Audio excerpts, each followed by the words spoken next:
Hey guys, Marissa with Lingual Abilities here. Today we are going to talk about the pros and cons of teletherapy. I see this come up a lot in the forums or when people are starting to look at telepractice, so I thought let's do a quick video on what the good and bad of telepractice is. So we're going to start with some pros. The first pro is that you get to work from home. I mean, how awesome is that? That's probably the biggest and most obvious one that I think anybody can imagine. But it's nice that you have the opportunity to go step outside into the sun if you get a little break, or if you want that flexibility to have more time with your family, or perhaps working other jobs. Because you're working from home, you don't have to add that commute time. You have less time, less of that downtime in between sessions. Or you can be working on paperwork. So it's actually pretty nice. Another area that you can benefit from with telepractice is your data and note-taking.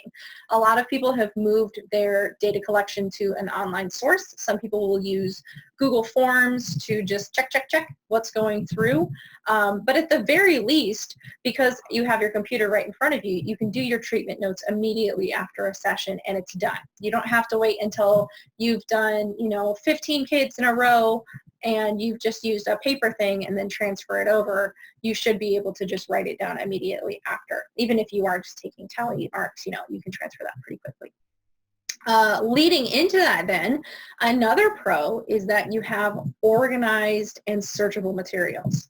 So instead of having to flip through a book and try and find the right page or dig through your bag of treats and find the cool treatment materials that you want, now you have everything online. So you can have a good bookmark list of websites that you want to go look at.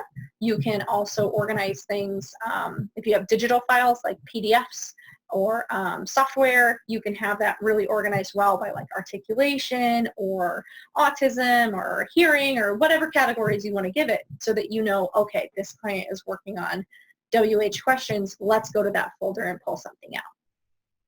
Another nice pro is that you have the option to do things in between your clients or during cancellations. So I use this often to throw a load of laundry in.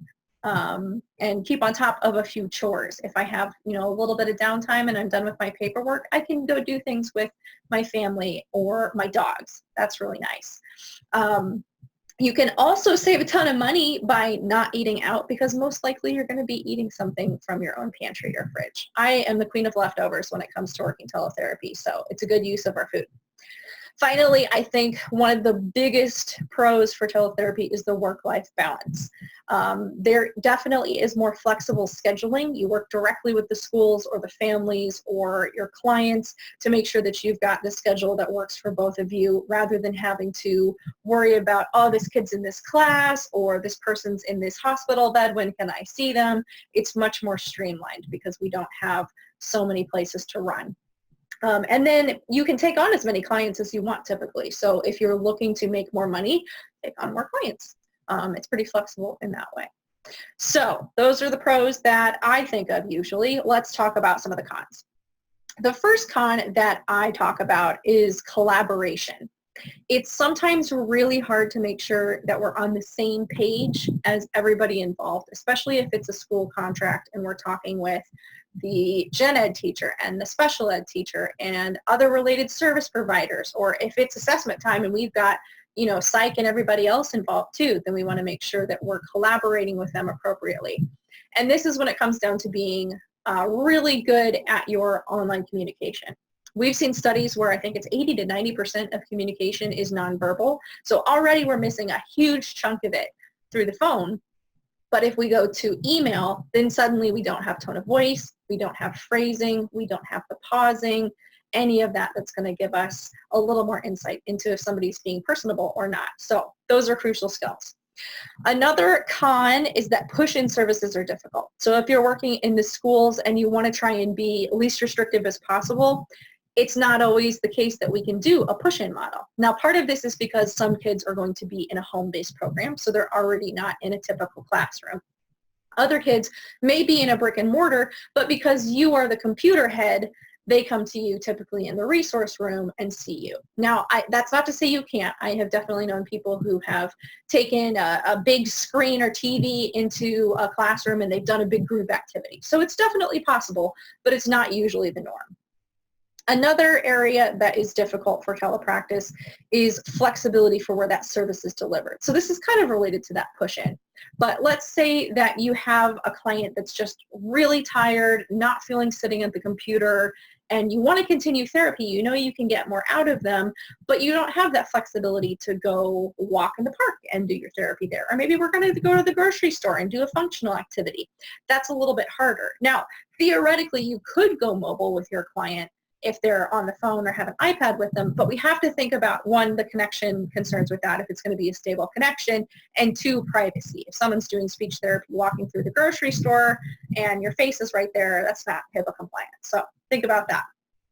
Another area that is difficult with telepractice is that you can potentially earn less money if you don't negotiate. So here's where the negotiation skills come in, right? You need to know your worth. You need to know the market rate of what teletherapists are getting paid, as well as what the companies are charging school districts and their other clients. And then you should know that you should make 30% more as a 1099 worker than a W-2, because, leading into my last con, most of these positions are going to be 1099. Now, that's not a deal breaker right off the bat, but it's something to be aware of. It's hard, especially if you need benefits. If you have a spouse that's got benefits, or you're receiving it from another avenue, then great, you're covered there and you can actually make more money because you're getting that 30% bump.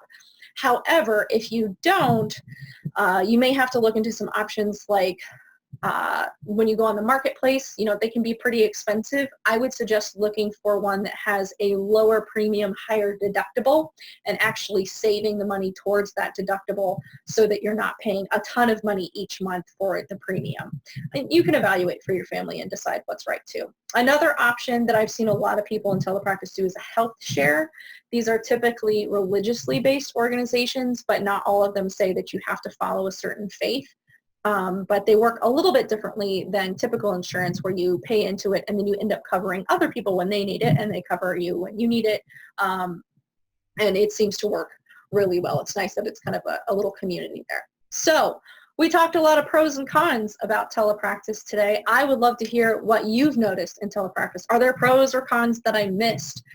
Do you think that this is accurate? Are you experiencing these growing pains? Are you experiencing the good things about telepractice? I think in general the pros outweigh the cons, but let me know what you think. Thanks so much, guys. I'll talk to you later.